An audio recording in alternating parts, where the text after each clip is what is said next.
SIDS and STARS, otherwise known as the Standard Instrument Departure and the Standard Terminal Arrival routes, are used on mostly every IFR flight, especially those that you fly on VATSIM. Although they're pretty straightforward, especially with third-party VNav on aircraft like the fly-by-wire A320 and the PMDG 737, there are some tricky scenarios that I want to highlight to help you guys become pros with SIDS and STARS. Before I begin with the video, I want to give a quick shout out to all the student pilot members out there. Our membership is growing day by day, so I really appreciate all the members for joining. If you're interested in joining the student pilot membership, all you have to do is go next to the subscribe button. You want to go ahead and hit that join button. It's $2.99 a month, and you get 4 free emojis, as well as channel benefits like shout outs in the comments, in live streams, as well as before videos just like this one. So if you're interested in that and want to support the channel, you can go ahead and become a student pilot. Without further ado, let's go ahead and get into the video. So first, let's go ahead and go over SIDS. Let's go ahead and go over some symbols and some other things that you can see on the chart. Like I said before in my last tutorial video, I'm more used to the Navigraph Jeppesen version of the chart, but for this part, we're going to be looking at both the Navigraph Payware version as well as ChartFox. If you guys like to do the freeware or the FAA version of the charts, I'll be doing departures out of Los Angeles International Airport just because that's what I'm most familiar with in the airport. But for 99% of other SIDs, especially in the US, this information will definitely apply. So the first SID that we have here is the Lady J for RNAV departure. Now this seems like there's a lot going on, but I'll kind of go ahead and break it down. So you can see in the top right corner here, this is just kind of like a briefing strip, if you will. What I mean by that is if we could zoom in here, so you have SoCal departure, and usually VPilot or XPilot, whatever you use, will have these frequencies. So don't rely on these frequencies too much because VATSIM could change these frequencies. These are just more there for the real world. But like I said, just look at either VATSIM radar services that you have on your app or on your desktop, or VPilot to do frequencies. So don't pay attention too much to the frequency part of it. You can see that there's a briefing strip here. It says transition altitude is 18,000 feet, which it is in the United States. You can see that radar is required, and it's RNAV1. There's DMEs, GPS is required, restricted to turbojet aircraft. Basically, just kind of gives you some overview of what's required for this departure. Maintain at or below 250 unless otherwise directed by ATC. So this is just kind of like a speed restriction overall in the routing. And the initial climb, this is a readout of basically what you want to do off of each one of these runways. So if you depart runway 24 left, 24 right, 25 left, or 25 left and 25 right. As you can see, the opposite direction, so what is that, 06 and 07s, will not be using this departure because obviously it's for these specific runways. This is kind of the takeoff obstacle notes, just kind of different things around the airport that could be obstacles. But for this tutorial, I'm not getting into the in-depth, IFR rated, what's a SID and a star. I'm just going to get you guys just a basic outline of what to do for your SIDs and your stars, because it's relatively easy and you'll honestly get it pretty fast. However, there's just some nuances that I'll show you later that could trick some people. But as you can see here, we have a depicted route. Okay, so let's say we're doing Lady J and we're going out to Corez. So you can see here, if we're departing runway 25 right, it's kind of hard to see because they're so close together, but it's basically the same departure heading. So it's 251, but different initial fixes. So the initial fixes, as you can see, for 25 right is Docker and Hyper for 25 left. And here we have our first speed restrictions. So over here on this first departure leg, we have to be above 640 feet.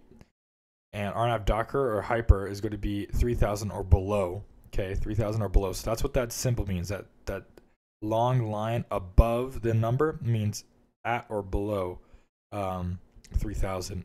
Same with the underscore here on 640. That means at or above 640 feet. Okay, we'll go ahead and continue here. These are different headings respected to each waypoint. For the initial waypoint, EVOS is at or below 5,000 feet. Then we go to McGee. Then we go up to Malibu at or above 7,000 feet. Lady J, as you can see on Lady J, there's a line above and line below. That means you have to be at exactly 8,000 feet by Lady J. Okay, and then we're going to do Rugby, and we're going to do Oroz, Burke, Shores, Midway, all the way to Corez. Now, top altitude for this is 8,000 feet. Most likely they'll assign you 8,000 feet. Sometimes they'll assign you 3,000 feet.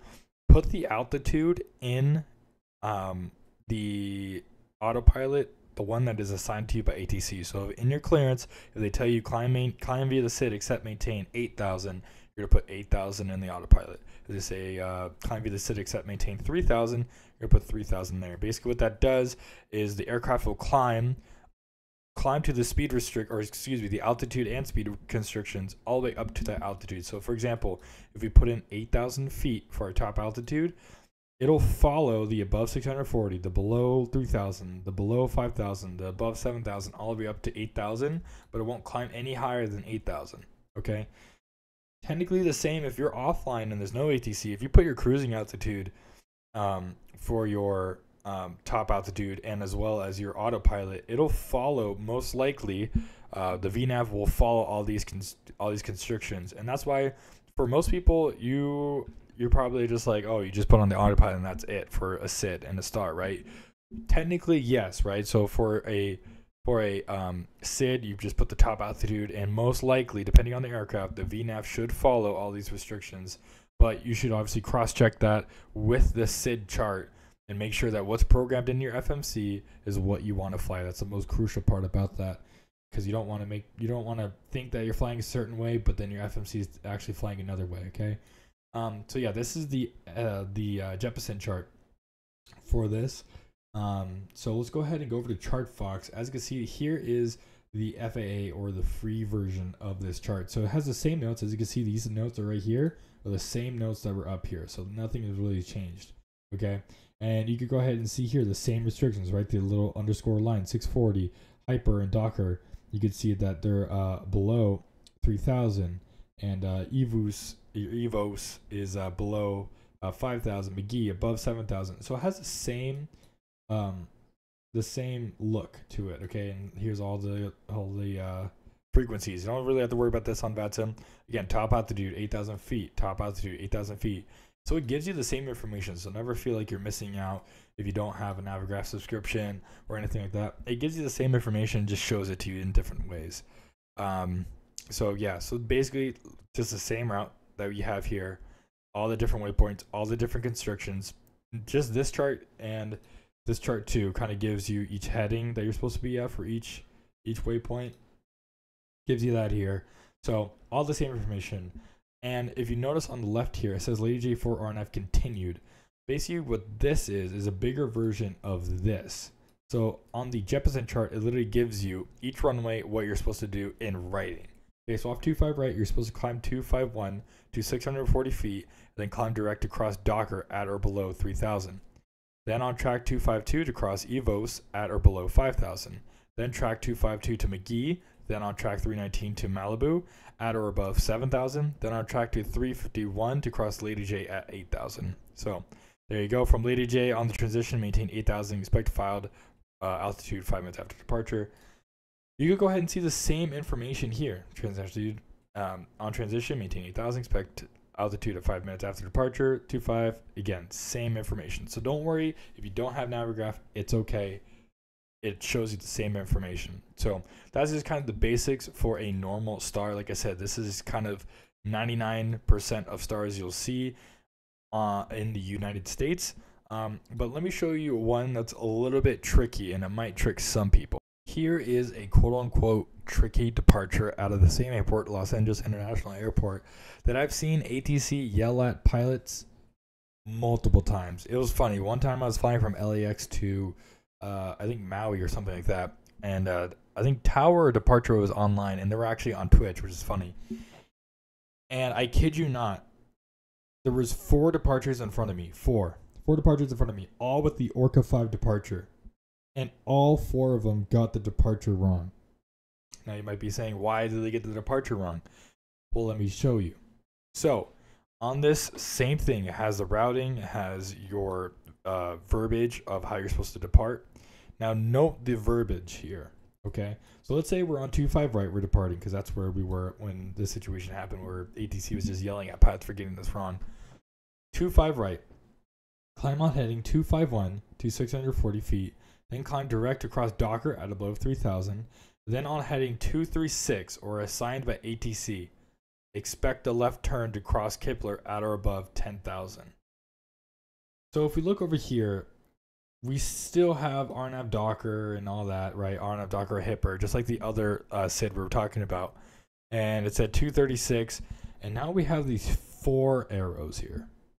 What these 4 arrows mean, if you have Navigraph charts, it means it's a vector. Now, when ATC is online, that means that they are in charge of vectoring you. You will go heading 236 all the way until you hit the middle of the ocean, if it takes you that long. But do not vector yourself out of 236 just to go back to Kepler until ATC assigns you direct Kepler. Especially when it's really busy, sometimes they really want you to come all the way out here. Maybe it's only a center controller and they don't have any ground controller or departure or SoCal approach controlling. If it's just center and he has to deal with the entirety of Vegas, San Diego, Los Angeles, all the busy airspace, he might take a second, he or she might take a second to get to you. It's okay. Just keep going 236 and you'll eventually get to you. I promise. I promise. Okay? So you're going to be flying 236 until they vector you. Okay, you're cleared direct Kepler. That's very important because the 4 people that got it wrong and got yelled at by ATC, they climbed and then they went direct to Kepler after their departure. Now, if you notice, one thing that's wrong with that is they immediately turn left to go direct to Kepler, and they don't meet that restriction. The restriction says above 10,000 feet at Kepler. If you're just now departing, you're barely at 3,000, right? So now from here to here, you're supposed to get 7,000 feet. Unless you're an F-18, that's just not going to happen. So it's very crucial that when you see these 4 arrows, that's a vector, okay? And you can't vector yourself when ATC is online. Now, when ATC is offline, you can do whatever you want. Typically, you want to wait until you're at least 10,000 feet, as it says on the chart, before you start turning your way, or at least know that you're going to hit 10,000 feet by the time you get to Kepler, okay? So that's one way. So let's go ahead and go over to ChartFox here. It's the same depiction. As you can see, it has dots. So this dotted line also means vector, okay? So if you, not only for SIDS, but for stars. So that's just a universal way of knowing that it's a vector when you have these dots here. So you can see the dots mean vector. So if you're on the other side, if you're on the 2-4s, you're going to head of 251, and you don't leave that heading until you're vectored to go direct to Kepler by ATC themselves. So just make note of that. Like I said, same phraseology, everything else, top altitude, flight level 230. It's all the same, but just make sure that sometimes discontinuities in your FMC is a good thing, okay? It means it's following the route. Because a lot of people, I know in some tutorials, it says, oh, clear out all the discontinuities. And I think some people might blindly just clear out discontinuities and make sure that their flight plan all goes back to back together. That's why it's crucial to have charts. That's why even ChartFox, which is a freeware, I'm showing you that it's possible to still follow these SIDS and stars, even with freeware charts. It's important before you log on to VATSIM to have your charts and know how to read them properly. Because you'll find yourself in trouble, especially at busy airports or during an event. You want to make sure you're on top of your game and you know what departure you're doing and what that departure means as far as routing goes.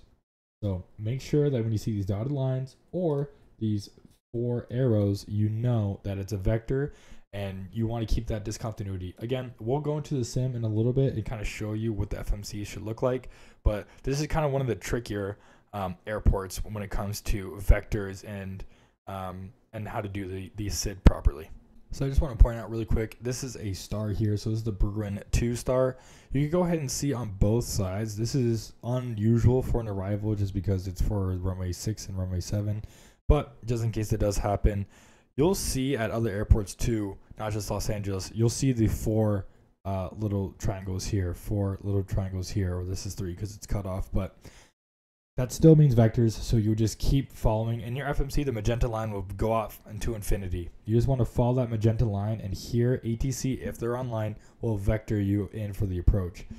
If ATC is offline and you're on this vector, you could go ahead and say your intentions on Unicom or the CTAF frequency, and you can go ahead and vector yourself onto the approach. But it's very crucial, especially when ATC is online, Do not go away from this vector, from this straight line into infinity until they clear you for the approach.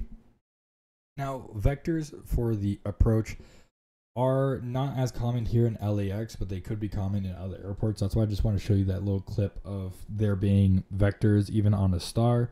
Most of the time for stars, they'll have a transition into the approach. So you can see here on the Angel 4 arrival, the last fix is Circus. So Circus at above 12,000 and below 14,000. Okay, so you have to be in between these two altitudes, and at 270 knots. So you see Circus, here's the last waypoint of this star. Now I will go into approaches in another video. If you guys want, let me know in the comments if you want me to go into approaches more. But for approach, for example, let's say we're doing the ILS runway 24 right. We could go ahead and click on that chart, and you can see here the initial approach fix is Circus. So that's when a star will perfectly line up with the approach, and from Circus you'll be cleared the ILS runway 24 right. So that's just kind of an instance where a star perfectly meshes with an approach. You don't have to worry about that vector stuff. Okay, it's only when the that's only when the 4 arrows on the Jefferson chart or that dotted line on the ChartFox FAA chart. So if we go back to the Angel 4, you'll see that at Circus there is no 4 arrows. It's just a fix. That's how you know it's not a vector. That's how you know that's a transition point into the approach. So there you go. That's just kind of a tip for you guys if you guys are planning the approach. If you're planning an approach or a star, make sure that you're looking at the approach and looking at the initial approach fixes to see if it matches up with the star. That'll help you a lot when it comes to your star into the approach. If it has a vectors, don't worry about it. You can vector yourself or ATC will vector you. But yeah, I just want to kind of show you guys what the stars look like and how stars can kind of connect into approaches sometimes, but like I said, other times it could have those vectors. Let's go ahead and jump into the SIM and just kind of program the FMC and the MCDU of the Airbus and the Boeing aircraft to kind of show you what this looks like.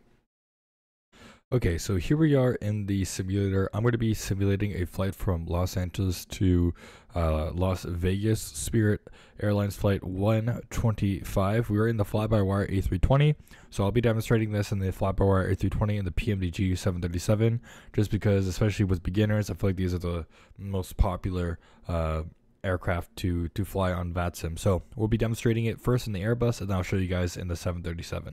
Now, usually what you could do is SimBrief could uplink your route, at least the middle part of it. It doesn't uplink the SID and the stars, so you still have to do that manually. But for this example, I'm just going to do it manually. So I'm going to go ahead and take this route that I found on FlightAware. It's going to take us the Orca 5 Meisen to the Rounders 3 arrival. So if you remember, Orca 5 was that one that had a vector. So I'll kind of show you how to program that in. First in the Airbus, what you want to do is come to the flight plan page. As you can see here, F plan. Go to the flight plan page. It should bring up this menu here. You're going to click on LAX. You're going to go to departure. And since we're on the south side, we're going to be departing runway 25 right. So if you press on the up arrow, it actually goes down. So it's kind of opposite than what you think. So if we go down here, 25 right, we'll go ahead and select 25 right. And like I said, we're doing the Orca 5 departure. So same thing, we'll hit the up arrow to scroll down. Orca 5, there it is. We'll go ahead and click that. And it's going to be the Meisen transition. So Meisen, there we go. And we're going to go ahead and insert. So this is what it looks like. So if you go ahead and go to Las Vegas, and what's nice about these shorter routes is usually the transition goes right into the star. The transition of the SID goes right into the transition of the star. So what we could do, let's just say that we're going to do the ILS Zulu 26 left, okay? And then we're going to be doing the Rounders. So let's come down here, Rounders 3 arrival. We'll go ahead and plug that in. And then here's the approach vias. Again, I could go into approaches a little bit later. I believe, if memory serves me correct, it's the Prino transition will bring us right to the ILS on the Rounders 3. But here's the Meisen transition. So this is the transition for the star. The first transition that I selected was the transition for the ILS. So it goes from star, or excuse me, it goes from the transition of Meisen to the star, to Prino, to the ILS. So we'll go ahead and insert that. And now, as you can see here, when you're scrolling through your flight plan, you might be thinking to yourself, well, there's a discontinuity here. Maybe I should probably clear that, okay? And you would just kind of come down here. Oh, I see that there's Preno's right here. So perhaps either you could go to Preno or maybe Bourbon. As you can see, Bourbon's here. Maybe there's an ILS that has Bourbon installed. Like I said, that's for approaches. We're not going to go into that. But up here is where I really want to focus on. I feel like a lot of people sometimes see this manual and it says flight discontinuity, flight plan discontinuity. They just want to hit clear and clear that discontinuity. But like I said, especially if you're in a controlled airspace, you don't want to do that. Now, there's some instances where, yeah, maybe the flight plan just has a discontinuity. Let's investigate it. But for this instance, this is where you should pull out your chart and be like, okay, let's go ahead and go through each waypoint together and compare it to the flight plan that we have. So as you can see on the chart, it says RNAV to Docker, right? And then this is our restriction up here, the 640, RNAV to Docker. And then that's going to be the heading of 236 for the vectors. And that's why there's a discontinuity for the vector. And then you can see right on our net, after the vector, our first waypoint is going to be Kepler. So there's Kepler, Kegs, and then Coop, and then Orca, Navy, and then Meisen is the transition. And you can go ahead and see on the right side, here's all the altitude constraints. So you can see Kepler's at 10,000 or above, and Coop is at 15 and above. So now, unfortunately, I have to be in the iFly 737 because for some reason my PMDG 737 wasn't working when I loaded it up. So it's the same FMC, it's the same system, so don't worry about it. It's the same process. So we're going from Los Angeles to Las Vegas. Again, the same flight plan. What we could do here is, as you can see, we have no route yet. So what you could do here, you go to departures and arrivals first. Go to departures. Let's go to runway 25 right on next page. 25 right. Let's go ahead and take the Orca 5 departure to Meisen.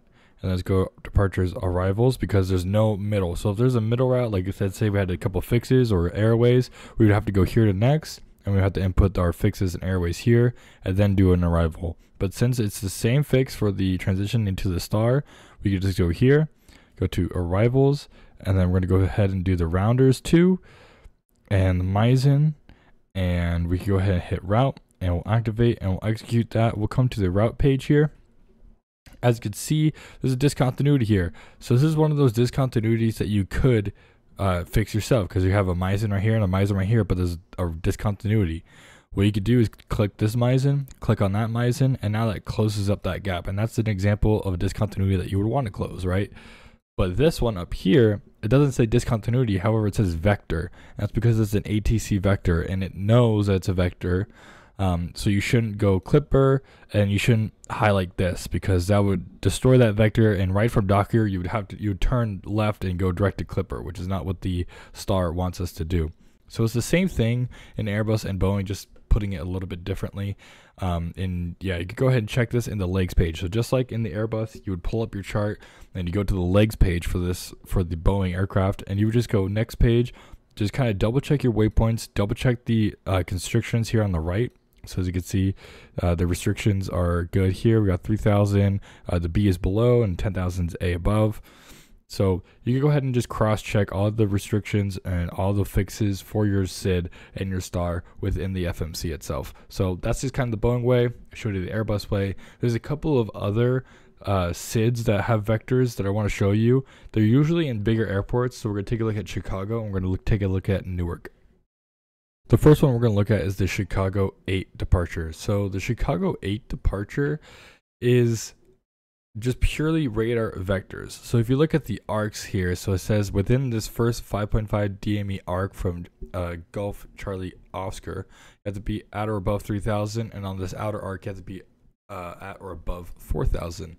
But other than that, it's vectors until your first waypoint of your route. So you can go ahead and see here, all aircraft cross the 5.5 at or above 3,000 and cross the 8.5 at or above 4,000, maintain 5,000 or assigned altitude if unable to comply with advised ATC as soon as possible prior to departure.